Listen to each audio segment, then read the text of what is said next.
Well, a hearty shalom to you, Jeffrey Seif here. I hope you have time for a really cool section of biblical literature, the 14th chapter of Acts.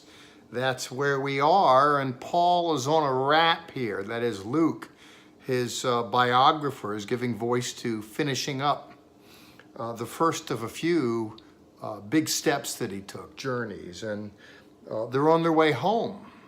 They're heading, east by southeast, journeying back to where it all began. We're told in chapter 14, and I'm looking at 24 to the end, just a few verses, but there's one in particular I really want to land on. There's some cool pay dirt here, in my opinion.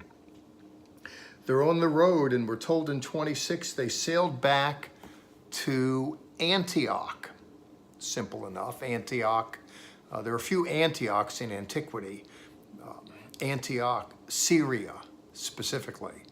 You might recall it all began there in some sense. Paul went there with Barnabas initially to help facilitate the work of God there. He wound up being singled out with Barnabas. They were dispatched then to go on a journey way beyond there. They started off as a helper and wound up becoming the principal leaders of a new enterprise. Not only an enterprise in their day, but Paul's leadership is amply attested through the mark that he left on biblical literature.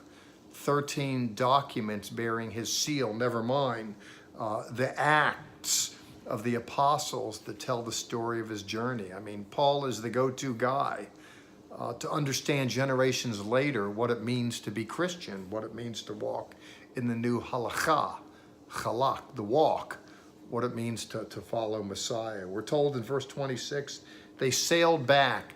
And there's something bracketed there that is of that I find particularly interesting that I want to commend to you. They sailed back to Antioch, and then it says parenthetically, where they had been entrusted to the gracious care of God for the work now completed. That is cool, poetic language. It's worth unpacking. They had a certain gift of God, but we're told when they were dispatched from Antioch, they were entrusted with this apostolic ministry to go blaze some new trails. They are, in effect, good stewards of that which they were commended and commissioned to do. We're told that they've been entrusted with this gracious care of God's work, which, according to the biographer Luke, has now been completed. Yeshua, Jesus, praying, said, Lord, I've accomplished the work which thou gave me to do.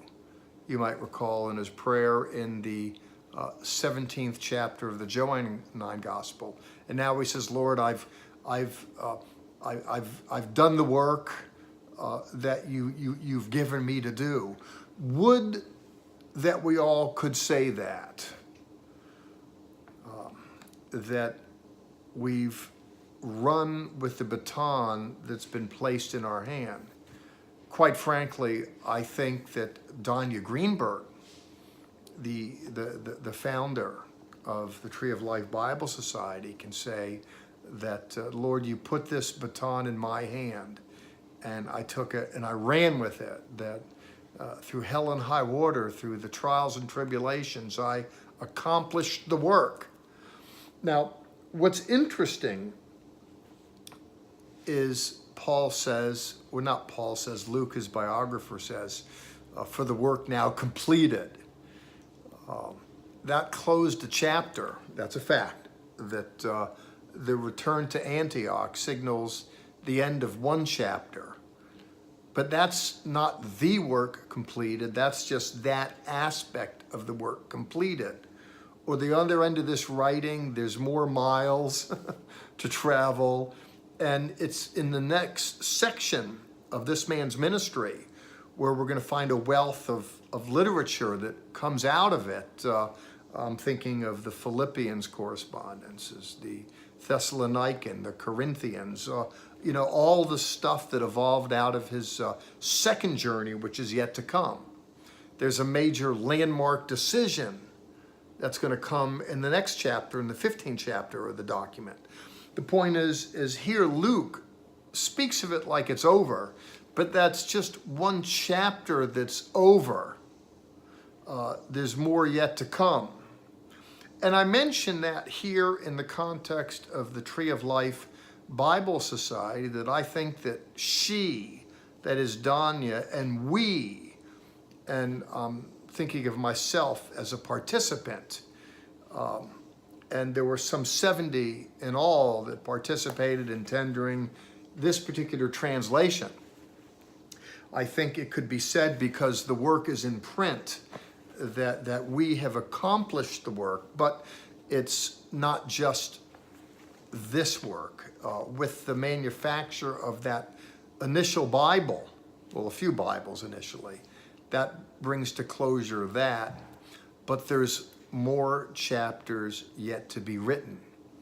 And inasmuch as you have been kind in helping us with the writing of this chapter, in fact, all these chapters here, but in that you've helped the society write this chapter, may I beg permission to ask you to help us in writing the next.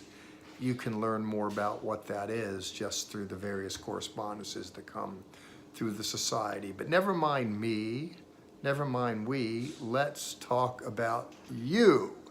And I say that because sometimes we can feel the ship has passed, that we did what we did, but now we're just bystanders from the shore waving goodbye to great things of God. And I just think that's a sad feeling even when I say that. And it saddens me to think that people think that they're just kind of left behind, so that all the good things happen to other people and not me, that they think that the final chapter of their own life and ministry has already been written, and it's just biding time until it's all over. I really don't want you to think that way, that one door closes, another opens up, and there's a closing door here. There's saying goodbye to a segment of ministry. In fact, there's even going to be saying goodbye to some friends, because Paul's trusted associate Barnabas is not going to long endure. They haven't parted company yet, but life throws us some curves occasionally, and sometimes it's time to say goodbye to the past and hello to the uncertain future. God is good. We're told that they arrived and gathered together with the community in verse 27 and began to report all the good things that God had done and how he had opened the door of faith to women and men of non-Jewish extract. And they stayed quite a while with the disciples, just blessing, fellowshipping, encouraging one another. I hope that you are encouraged in God, that your faith shield is up, and that you're looking over the horizon toward the future to see what good things God has for you. Well, Jeffrey Seif here, signing out now in the 14th chapter of Acts. We'll see you in chapter 15, but that's in another week. God bless.